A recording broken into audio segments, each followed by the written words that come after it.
sa xel mi kan moo ko ci def.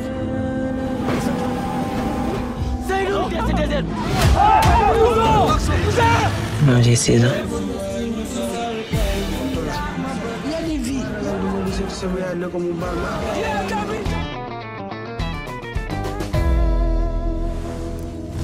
Dipicu impian untuk mendapatkan hidup yang lebih baik, dua remaja 16 tahun asal Senegal bernama Seydou dan Moussa nekat kabur dari rumah. Tujuan keduanya adalah benua Eropa, karena dalam benak mereka, di sana peluang untuk mendapatkan pekerjaan layak lebih besar. Meski demikian, dua remaja itu tak memikirkan seberapa bahayanya perjalanan menuju Eropa. Disinilah tekad dan keberanian keduanya diuji. Mulai dari bertemu pemalsu paspor, mengarungi padang pasir Sahara yang tak berujung sampai ditangkap pemberontak dan harus kembali mengarungi lautan Mediterania. Film ini guys, 1000% akan membuat kalian lebih menghargai hidup dan pekerjaan yang kalian punya saat ini. Yuk langsung saja kita mulai ceritanya. Seydou adalah remaja 16 tahun yang tinggal di pemukiman miskin di Senegal, Afrika Barat. Pemukiman tempat Seydou tinggal sangatlah padat, jarak antar rumah sangat berdekatan dan mayoritas punya anak banyak. Siang itu dia menjemput sepupunya yang bernama Moussa, kemudian minta izin kepada ibunya akan pergi bermain sepak bola di lapangan yang tak jauh dari rumah. Bukannya bermain sepak bola, keduanya malah diam-diam bekerja sebagai tukang bangunan di kota.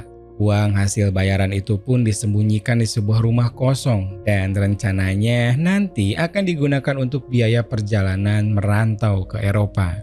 Mereka berdua sudah menabung kurang lebih selama 6 bulan dan Moussa sangat senang karena sebentar lagi tabungan mereka mencapai target. Malam harinya, mereka menghadiri acara Tari Sabar, sebuah tarian jalanan yang biasa dilakukan warga Senegal sebagai bentuk rasa bersyukur. Malam itu tak hanya Moussa dan Seydou saja yang ikut meramaikan, tapi juga seluruh keluarga keduanya ikut menari dan bersenang-senang bersama.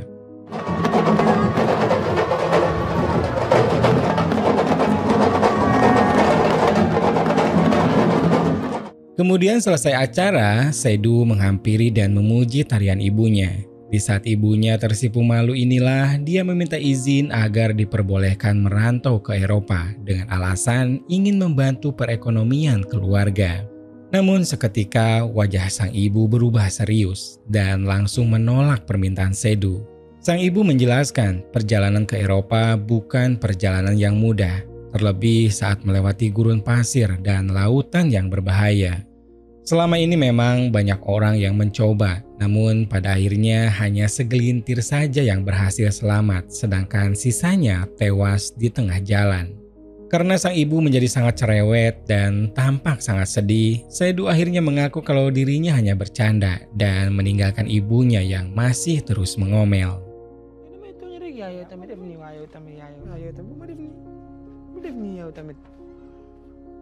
Besoknya guys, saat akan sekolah, Moussa dimarahi ibu Seydou dan diminta supaya tak menghasut anaknya pergi merantau ke Eropa. Dengan ekspresi tenang, Moussa mengaku tak tahu apapun soal pergi ke Eropa dan ia juga merasa hidupnya di Senegal sudah sangat cukup. Jadi tak mungkin macam-macam untuk pergi ke luar negeri. Setelah keduanya berada cukup jauh dari rumah, Moussa memarahi Seydou karena dianggap membahayakan rencana merantau yang sudah susah payah disusun selama 6 bulan terakhir. Seydou kemudian mengaku dia hanya merasa kasihan ketika membayangkan harus meninggalkan ibunya dan adik-adiknya. Mendengar itu Moussa menegaskan kalau semua akan baik-baik saja begitu Seydou punya penghasilan dan bisa memperbaiki taraf hidup keluarganya. Tak hanya menjadi tukang bangunan, sepulang sekolah mereka juga bekerja sebagai tukang kayu. Malam harinya, Seydou kerap mengajak Moussa untuk menjaga toko milik ibunya. Di momen ini, Seydou biasa menulis lagu. Dia punya ketertarikan tinggi pada musik dan punya angan-angan untuk menjadi musisi saat nanti sudah sampai di Eropa. Setelah toko tutup, mereka biasa nongkrong bersama remaja lain. Tak jarang lagu yang ditulis Seydou dinyanyikan bersama-sama di pinggir jalan.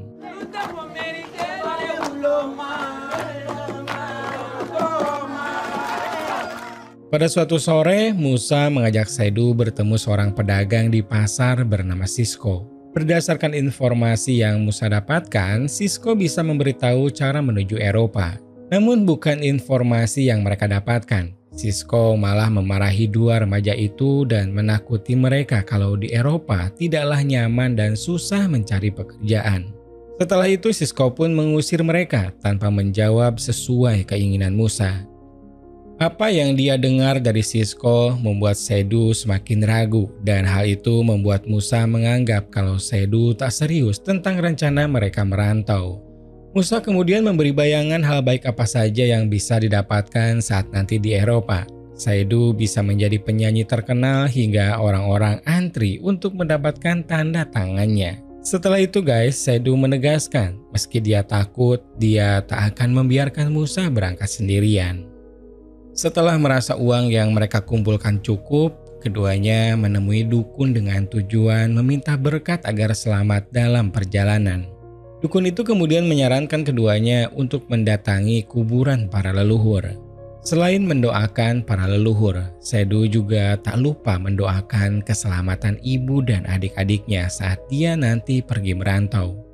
3 hari kemudian, keduanya kembali mendatangi dukun dan diberi jawaban kalau keduanya boleh pergi.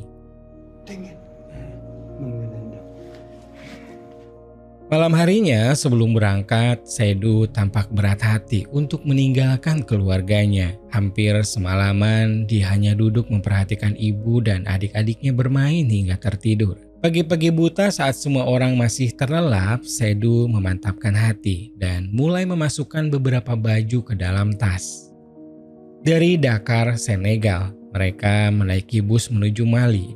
Di awal perjalanan, Saidu tampak lebih banyak merenung. Namun, Musa bisa menghibur saudaranya itu sehingga kembali ceria. Perjalanan menuju Mali membutuhkan waktu kurang lebih 3 hari dan beberapa kali berganti bus.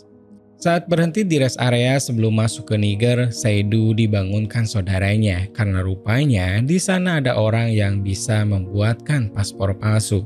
Keduanya pun difoto secara bergantian bersama para penumpang lain yang juga ingin membuat paspor. Lalu setelah itu mereka diminta $100 per orang. Keduanya pun sempat meminta supaya harga dikurangi, namun orang itu menolak sehingga terpaksa $200 dari tabungan mereka pun diberikan. No negotiation. There is no time. I'm going to call next. Good luck. Together Europe, you call. Tak lama setelahnya, bus melanjutkan perjalanan menuju Niger dan saat di perbatasan, bus pun diperiksa polisi. Apesnya, mereka ketahuan menggunakan paspor palsu karena baju yang ada di foto paspor sama dengan yang mereka gunakan saat ini. Sedangkan Musa mengaku paspor itu dibuat 2 tahun yang lalu. Seperti sudah biasa terjadi, polisi itu langsung mengancam dipenjara atau membayar $50 per orang. Tak punya pilihan lain, mereka lagi-lagi harus mengeluarkan uang tabungan. Bus yang mereka tumpangi akhirnya sampai di Agadez, sebuah kota di pinggiran Niger.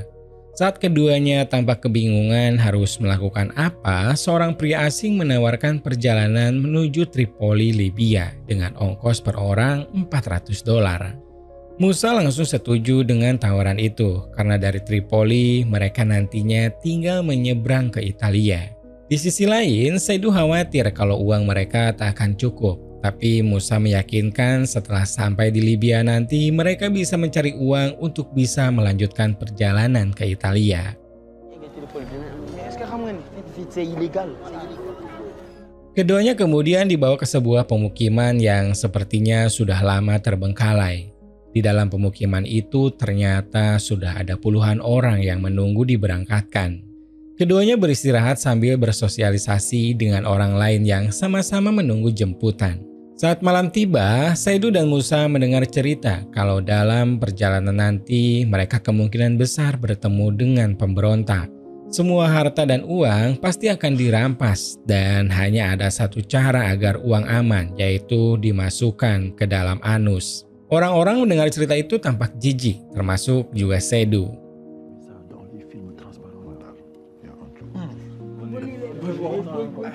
Keesokan harinya, Musa dan Sedu membeli beberapa peralatan seperti kacamata dan syal penutup wajah sebagai pelindung saat nanti mereka melewati gurun Sahara.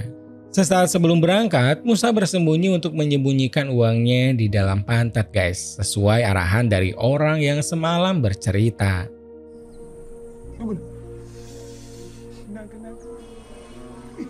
Saat hari mulai gelap, mereka akhirnya diberangkatkan dengan 3 mobil bak terbuka dan 3 mobil itu diisi penuh sampai berdesak-desakan. Perjalanan dimulai melewati gurun Sahara. 3 mobil itu masih berjalan bersama, namun pada tengah hari ketiganya berpisah mengambil jalur berbeda sesuai tujuan masing-masing. Awalnya semua berjalan normal sampai kemudian mereka melewati jalur yang terjal dan mobil itu tetap melaju dengan sangat cepat sampai ada seorang imigran yang terjatuh. Menyedihkannya, orang itu ditinggalkan begitu saja, padahal semua orang di belakang sudah meminta sopir untuk berhenti. Si sopir hanya berteriak supaya para penumpang berpegangan dengan erat tanpa peduli ada orang yang jatuh.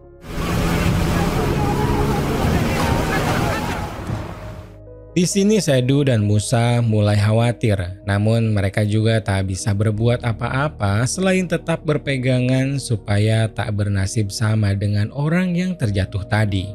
Perjalanan terus berlanjut di hari kedua, sampai akhirnya mereka tiba di suatu tempat yang di sana sudah ada seorang pria tua menunggu. Ternyata guys, para penumpang dipaksa turun dan diminta melanjutkan perjalanan dengan berjalan kaki mengikuti pria tua yang ternyata adalah seorang pemandu. Semua orang tentu protes, tapi hanya sebatas bisa berkata-kata saja karena si sopir mengancam dengan senjatanya. Disinilah dimulai ujian sebenarnya. Semua orang dipaksa untuk terus berjalan di bawah terik matahari dan panasnya gurun Sahara yang sangat menyengat. Semenit bahkan sedetik saja pemandu itu tak memberikan waktu beristirahat. Jadi mau tak mau mereka harus tetap berjalan daripada tertinggal dan berujung tersesat di gurun. Di hari kedua berjalan, seorang perempuan tertinggal dan Sedu yang merasa kasihan pun langsung memberinya air minum. Perempuan itu tampak sangat kelelahan, ditambah kakinya juga sudah luka-luka karena berjalan tak memakai alas kaki. Musa sendiri terus memanggil-manggil saudaranya agar segera kembali ke rombongan sebelum tertinggal jauh. Tak lama kemudian, akhirnya perempuan itu meninggal dunia.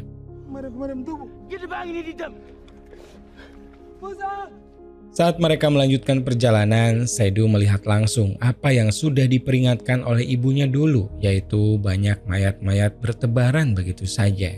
Di dalam hatinya, Sedu sebenarnya sudah ingin menyerah, namun semua itu sudah terlambat. Pilihannya hanya terus berjalan dan berharap mereka bisa segera tiba di tujuan. Saat memasuki malam, penderitaan rombongan bertambah saat mereka dihadang pemberontak, lalu seluruh uang dan barang bawaan berharga dirampas. Tidak berhenti sampai di situ saja, mereka ternyata sudah menyiapkan cairan pencuci perut supaya jika ada orang yang berusaha menyembunyikan uang di belakang, maka dia akan ketahuan. Saat semuanya dipaksa minum kemudian buang air besar, Musa ketahuan dan karena ulahnya itulah ia pun ditangkap. Sedu sempat memohon supaya dibawa juga, namun sayangnya para pemberontak itu tidak memperdulikan.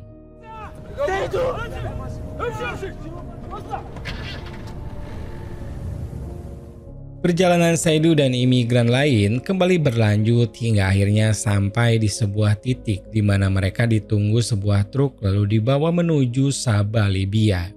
Namun bukannya terbebas dari masalah, mereka ternyata guys dibawa ke sebuah penjara yang sepertinya sudah lama tak dipakai.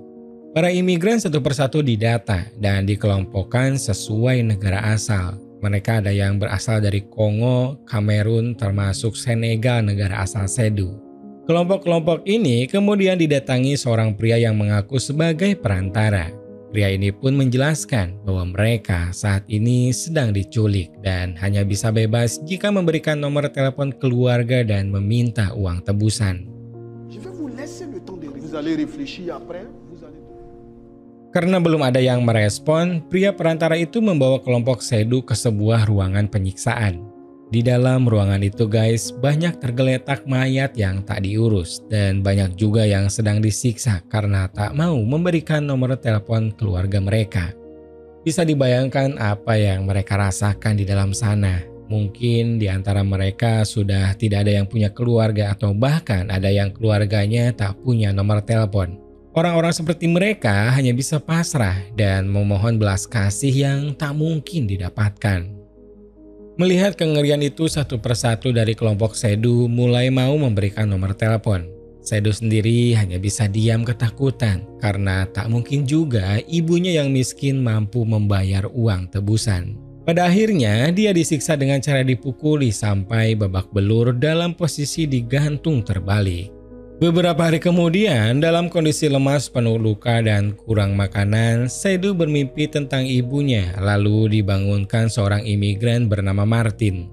Sejak saat itu, keduanya pun menjadi dekat karena ternyata Sedu mengingatkan Martin kepada anaknya yang berada di kampung. Beberapa hari kemudian, Sedu dan Martin dipanggil. Keduanya masuk ke dalam kelompok yang akan ditawarkan kepada saudagar-saudagar kaya untuk dipekerjakan. Hari itu sebenarnya hanya Martin saja yang laku terjual. Namun Martin berhasil meyakinkan pembeli bahwa ia hanya bisa bekerja dengan Sedu sebagai asistennya. Akhirnya si pembeli bersedia membayar untuk keduanya dengan potongan harga. Keduanya dibawa ke sebuah rumah mewah yang berada di tengah-tengah padang pasir. Di sana mereka ditugaskan untuk membangun tembok tinggi dan sebagai bayarannya mereka akan diberi makan dan boleh tinggal di dekat kandang unta. Di sini kondisi Sedu dan Martin sedikit lebih baik walaupun harus bekerja panas-panasan, tapi mereka bisa beristirahat ketika lelah. Saat waktu luang, mereka biasa bercerita tentang kampung halaman atau keluarga masing-masing. Sedu juga melihat foto anak-anak Martin yang berharap ayahnya bisa memperbaiki perekonomian keluarga saat nanti tiba di Italia. Sedu sendiri bercerita jika dirinya kabur dari rumah dan kehilangan sepupunya karena ditangkap pemberontak. Setelah beberapa waktu bekerja, rumah mewah itu pun sudah memiliki tembok pagar yang kokoh dan rapi. Pria yang membeli Sedu kemudian mengabarkan kalau pemilik rumah sangat senang dengan kinerja mereka berdua dan jika Martin bisa membuat air mancur seperti yang ada di foto, maka pemilik rumah bersedia membebaskan keduanya, bahkan juga memberikan uang transport ke Tripoli. Mendengar itu Martin pun sangat senang dan mengatakan ia bisa membuat kolam yang lebih bagus dari yang ada di foto.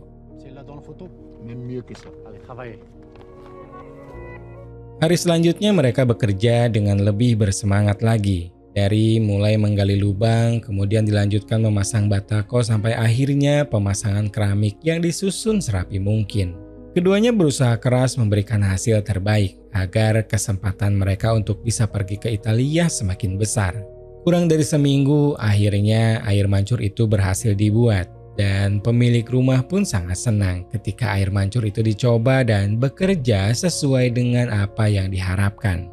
Beberapa hari kemudian, Martin dan Sedu sudah sampai di Tripoli, Libya. Di hari mereka tiba, keduanya langsung menuju pemukiman para imigran untuk mencari keberadaan Musa. Tapi sayangnya, setelah hampir seharian bertanya, tidak ada seorang pun yang melihat atau mengetahui tentang Musa. Martin juga tak bisa bersama Sedu terlalu lama karena harus menuju Napoli untuk menemui temannya yang sudah lebih dulu tinggal dan bekerja di sana. Sebelum berpisah, Martin sempat mengajak Sedu untuk ikut, namun dia menolak karena masih tetap ingin mencari sepupunya.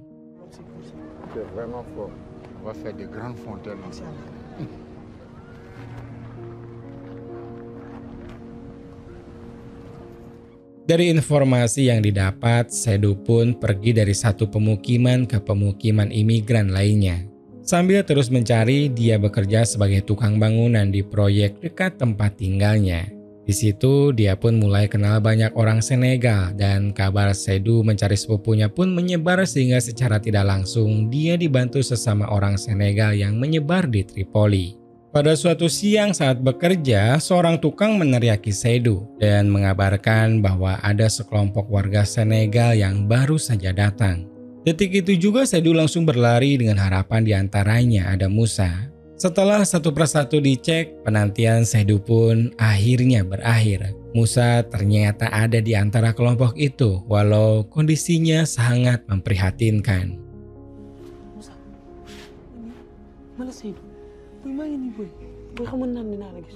Kakinya terkena tembak saat melarikan diri dari penjara dan mentalnya pun sedikit terganggu. Dulu Musa yang paling semangat ingin sampai ke Italia, tapi setelah kondisinya seperti itu, ia malah ingin pulang ke Senegal.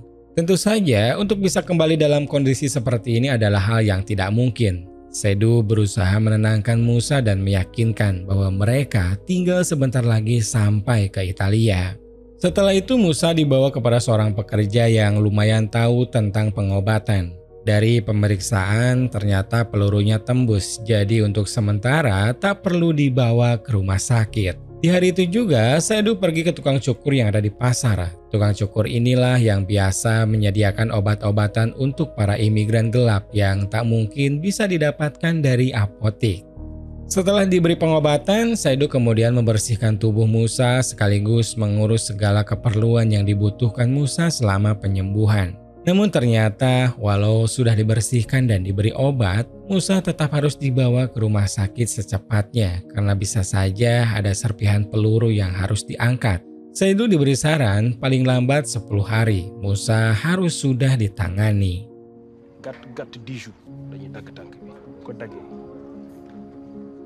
Kondisi ini membuat Saidu sangat tertekan. Dia tak bisa membawa Musa ke rumah sakit di Libya karena negara itu tak memberi layanan kesehatan untuk imigran gelap. Setelah menimbang-nimbang, Saidu memutuskan secara sepihak kalau dia dan Musa harus segera menyeberang ke Italia. Saidu membawa semua uang hasil kerjanya menemui sindikat yang biasa menyediakan kapal untuk menyeberang secara ilegal ke Italia.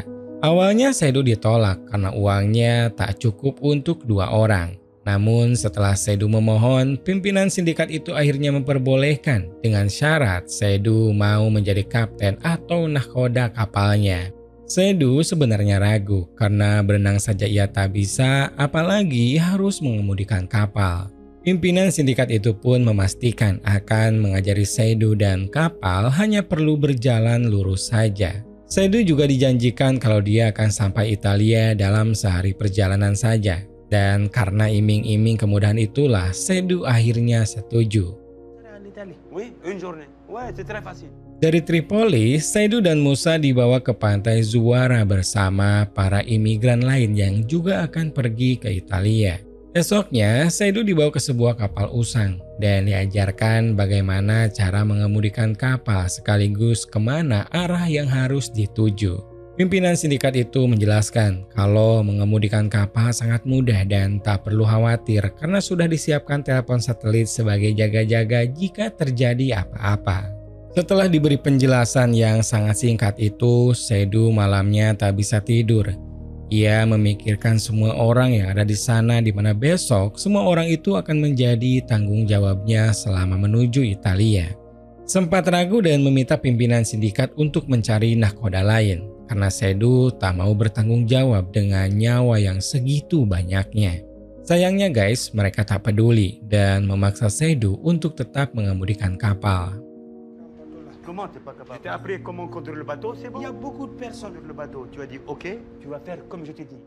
Dengan terpaksa, Saidu pun berangkat bersama puluhan imigran yang memenuhi hampir semua ruangan yang ada di kapal.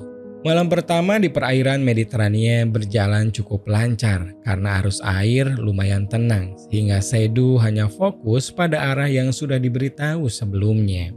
Tapi guys, baru beberapa jam mengarungi lautan, Saidu merasa dirinya sudah dekat dengan Italia karena melihat cahaya yang semakin lama semakin mendekat. Sayangnya kegembiraan itu sirna ketika mereka menyadari kalau cahaya yang dilihatnya adalah komplek pengeboran minyak. Besoknya terjadi sebuah keributan di arah belakang dan setelah dicek ternyata ada seorang wanita hamil yang merasa dirinya mengalami kontraksi. Seluruh penumpang pun panik termasuk Saidu yang hanya bisa meminta wanita itu untuk tetap sabar.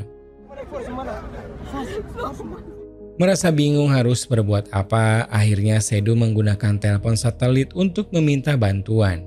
Orang di telepon itu pun meminta koordinat posisi kapal dan meminta Saidu sabar sampai datang bantuan dari penjaga pantai terdekat. Sayangnya sampai malam tiba bantuan yang dijanjikan tak juga datang. Ketika ditelepon, jawabannya malah membuat Saidu semakin stres. Ternyata tak ada satupun penjaga pantai yang mau menolong. Alasannya, Saidu posisinya sangat jauh dari pantai. Di tengah keputusasaan itu, Saidu pun bersumpah akan membawa semua penumpang sampai ke Italia dengan selamat. Malam kembali berganti siang, artinya kapal dan penumpangnya sudah 2 hari 2 malam berada di lautan. Saat Saidu hampir tertidur karena kelelahan, beberapa orang tiba-tiba memberitahu kalau di ruang mesin ada orang-orang yang pingsan. Mendengar itu Saidu langsung kaget karena yang ia tahu penumpang hanya ada di bagian atas kapal saja. Akhirnya Saidu memimpin evakuasi. Kondisinya mereka banyak yang sudah lemas, bahkan ada juga yang sudah pingsan. Setelah semuanya di atas, mereka langsung disadarkan dan diberi air minum. Ruang yang semakin sempit ditambah jatah air minum yang semakin berkurang membuat keributan kembali terjadi. Hingga akhirnya Saidu terpaksa harus berteriak-teriak untuk menenangkan keadaan.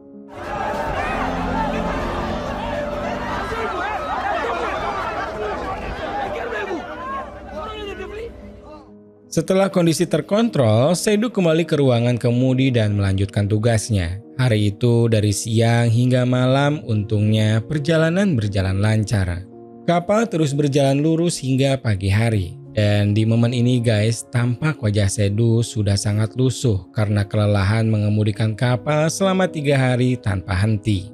Suasana di luar pun cukup teduh sehingga para penumpang masih tertidur dengan nyenyak. Tak lama kemudian, rasa kantuk Saidu hilang dan berubah seketika menjadi senyum bahagia. Tak hanya Saidu, orang-orang di dek atas kapal juga mulai bersorak-sorai karena akhirnya kapal mereka mencapai daerah Sisilia, Italia. Saat para imigran gelap itu merayakan hal tersebut, terdengar suara sayup-sayup baling-baling helikopter yang semakin lama semakin mendekat. Saidu kemudian keluar dari ruang kemudi dan memanjat atapnya. Dengan lantang, dia pun berteriak ke arah helikopter kalau dirinya adalah kapten kapal dan berhasil membawa semua penumpang dengan selamat.